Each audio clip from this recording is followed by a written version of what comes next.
Bonsoir à tous, ici André Audet. Merci de vous joindre à nous et voici vos informations régionales. Un motocycliste impliqué dans une collision a été gravement blessé plus tôt aujourd'hui sur la route 117 près de Malartic. Son engin a percuté une camionnette par derrière. Les services d'urgence qui ont été appelés à se rendre sur les lieux vers 11 heures. L'homme qui conduisait la moto a été transporté au centre hospitalier. Le conducteur de la camionnette n'a pas subi de blessures. La circulation qui s'est faite en alternance une bonne partie de la journée. On revient sur la Rouyn-Norandienne, Sylvie Rochon, reconnue coupable du meurtre de sa sœur en mars dernier. Kémilia, c'est hier que la femme de 53 ans a reçu sa condamnation. Oui, Sylvie Rochon va devoir attendre un minimum de 12 ans avant de pouvoir sortir de prison et d'obtenir sa libération conditionnelle. C'est la décision qui a été rendue hier au palais de justice de Rouyn-Noranda par le juge de la Cour supérieure, Jean-Louis Lemay. Ce matin, j'ai pu discuter avec la procureure au dossier, Maître Andréane Gagnon. Elle est satisfaite de cette décision. Et Andréi, on se souvient que c'est un procès qui s'était réalisé devant un jury. Donc, les membres avaient justement fait cette même proposition que Mme Rochon puisse obtenir une libération conditionnelle d'ici 12 ans. Je vous laisse donc écouter Maître Gagnon. Selon la loi, lorsque c'est un meurtre au second degré, donc les gens sont automatiquement sentencés à vie avec une période d'admissibilité aux libérations conditionnelles qui doit être déterminée par le juge du procès et qui se situe entre 10 et 25 ans selon la loi. Le juge Lemay a imposé une période d'éligibilité de 12 ans à Mme Rochon hier, ce qui est, selon nous, tout à fait dans la fourchette de ce que la jurisprudence nous enseigne pour ce type de dossier. Et Kémilia, est-ce que la défense semblait elle aussi satisfaite de la décision? J'ai communiqué avec l'avocate de la défense, Maître Élise Pinsonneau, et comme vous pouvez le voir à l'écran, elle affirme que le jugement sur sentence est très étoffé et très juste. Maître Pinsonneau représentait Mme Rochon jusqu'à la fin du dossier en Cour supérieure. Elle affirme aussi que la coupable désire porter en appel le verdict de culpabilité, mais pas la sentence, et que ce ne sera pas elle qui sera l'avocate en appel puisqu'elle prend exclusivement des dossiers de meurtre devant jury. Donc, Andréi, c'est bien sûr un dossier qu'on va continuer de suivre. Tout à fait, une histoire forte en rebondissement. Merci, Kémilia. Bon week-end. Au plaisir.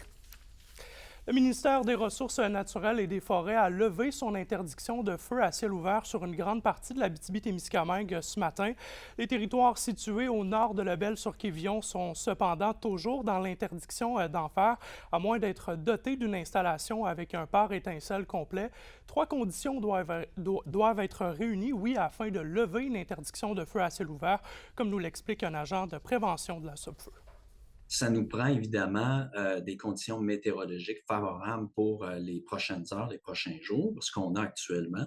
Ça nous prend un danger d'incendie qui descend. Donc, c'est-à-dire que les indices nous montrent que les départs de feu seraient beaucoup plus difficiles s'il y en avait, puis il y aurait une propagation moins élevée. Donc, c'est aidé évidemment par la météo.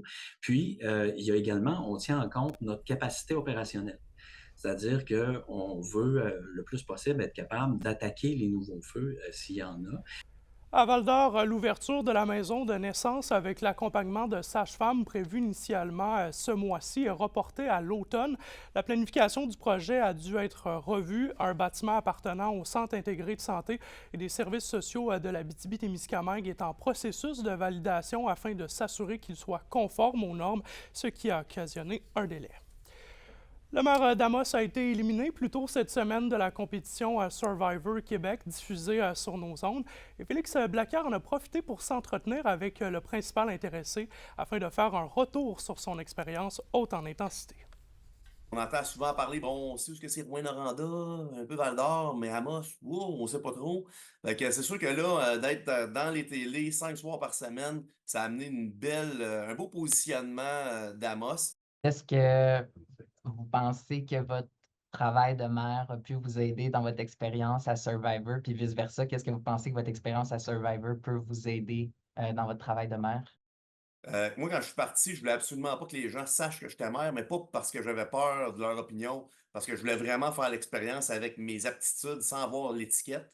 Puis, je me suis rendu compte que les aptitudes que j'ai gagnées en étant maire, c'est des aptitudes qui me collent à la peau, puis c'était mon fond de valeur à moi, là. Alors, je suis maire pour les bonnes raisons et j'ai fait Survivor sans l'étiquette de maire pour les bonnes raisons. Alors, j'étais quelqu'un qui était tout simplement proche des gens, respectueux, intègre. Oui, j'ai fait des stratégies, c'est un jeu pour éliminer des gens.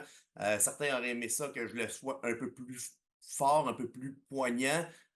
J'aurais pu le faire, mais c'était pas nécessairement toujours à mon avantage. C'est quoi les dossiers qui s'en viennent pour Amos? C'est quoi les gros dossiers qui s'en viennent pour Amos? Bien sûr, on veut se positionner dans la filière des minéraux stratégiques. Là, on a Sayona qui travaille fort, on a Dumont Nickel qui travaille fort, on va devenir une plaque tournante. Alors, c'est pour ça qu'on met de l'argent dans le parc industriel, dans la décontamination, dans les préparations de terrain. On a, bon, bien sûr, la deuxième avenue qu'on va refaire au complet, là, un beau projet de société. Maintenant, on a aussi nos terrains qui sont prêts à être vendus, 62 terrains pour développer le résidentiel dans Amos S. Puis on a des beaux projets qui s'en viennent sur l'habitation.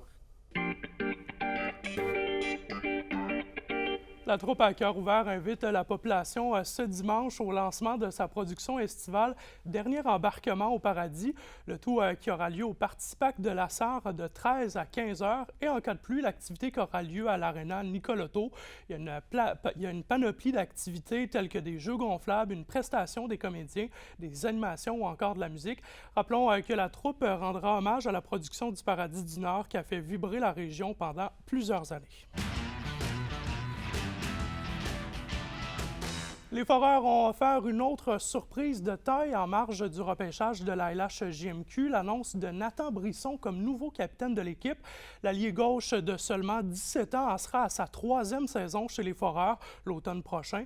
Brisson qui a accumulé 36 points en 67 matchs la saison dernière et selon son directeur général Maxime Desruisseaux, c'est un jeune homme qui se démarque par son ardeur au travail.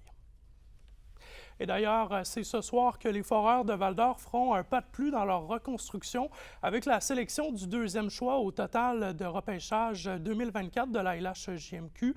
Les Foreurs détiennent également le 15e choix de l'encan. Et pour ce qui est des Huskies, ils ne détiennent aucun choix avant la troisième ronde, la première ronde qui aura lieu ce soir et les 13 autres demain. Les deux hockeyeurs originaires de la région, Jérémy Lauzon et Nicolas Roy, unissent leurs forces et mettent sur pied la classique Lauzon-Roy. L'événement caritatif prendra la forme d'un match de hockey amical le 13 juillet prochain, à Amos. La classique vise à amasser des fonds afin de soutenir le fonds de l'athlète de l'Abitibi-Témiscamingue. Moi et Jay, on est deux athlètes de l'Abitibi. Je pense qu'on a une fierté là, de ressortir. Je pense qu'il y a beaucoup de jeunes qui nous voient comme des modèles ici en Abitibi. Donc, je pense qu'on voulait aussi redonner à la communauté. Les joueurs qui vont être présents à l'événement, qui jouent pour nous, c'est tous des gens de la région. C'est un mix de joueurs qui ont eu une carrière dans la Ligue junior majeure du Québec ou Midget 3. Puis aussi, ça regroupe aussi plusieurs gens de la communauté des affaires en région. Et à la météo, ce soir et cette nuit, 40 % de probabilité d'averse avec un minimum de 12 partout dans la région. Demain samedi, c'est encore pluvieux avec 60 % de probabilité d'averse, maximum de 17 en Abitibi et de 19 au Témiscamingue. Et un aperçu finalement pour dimanche, c'est au jour de la pluie avec 40 % de probabilité d'averse, maximum de 19 pour les secteurs plus au nord et de 16 pour le sud. Avant de se quitter, vous êtes plusieurs à nous avoir fait remarquer des coupures d'images et de sons par les zones hertziennes, surtout en Abitibi-Ouest et à Amos. Sachez que la variation des prévisions météo des derniers jours en est responsable et nous en sommes sincèrement désolés. Le tout qui devrait rentrer dans l'ordre sous peu.